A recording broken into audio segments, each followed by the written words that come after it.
You may never have considered the possibility of doing the butterfly stroke. It's considered by lots of people to be very arduous, and you need to be very fit, and there's so much technique involved. But really, in my experience, in a way, it's the easiest stroke to teach.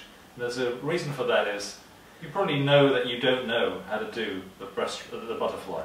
Therefore, when you learn the steps that I have to master this wonderful, elegant stroke, impressive stroke, you'll probably go through those steps very assiduously. You won't be, your mind won't be saying, "I know how to do this," or because you'll have to listen to each step and master it in each in turn.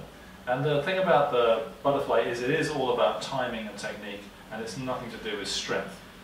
I mean, I could even tell you that this will really blow your mind, that there's a woman, I think her name's Alison Streeter, and she's actually swum the channel both ways non-stop doing the butterfly.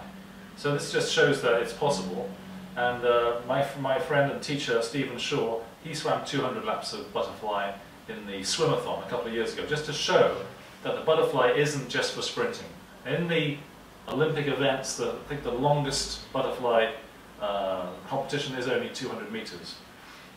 I've been practicing my butterfly now for about 10 years, and I'm finding that I can do 10 or 12 laps of butterfly now, with a little break to recover at the end of each length, I have to admit.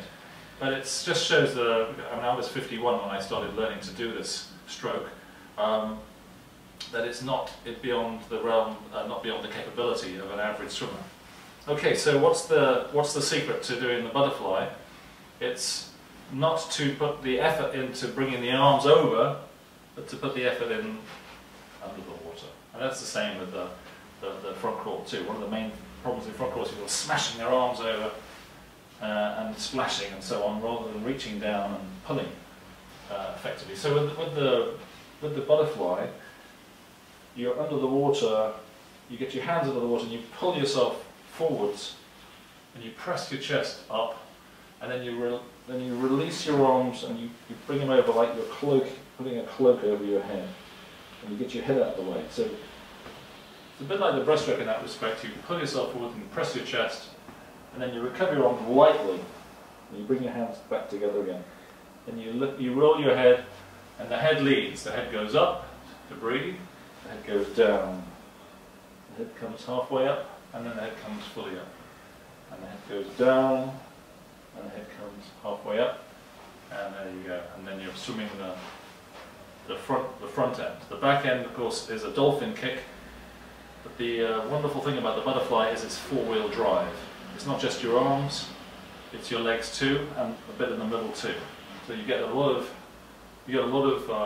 exercise for your stomach muscles as well. So it's a sort of a undulatory movement, starting with the head and finishing with the feet. If I tip my head back slightly, pushes my hips forwards. If I roll my head forward slightly, my hips go back. So that's the key, that the head leads. The head leads in the Zen swimming butterfly, and the back follows.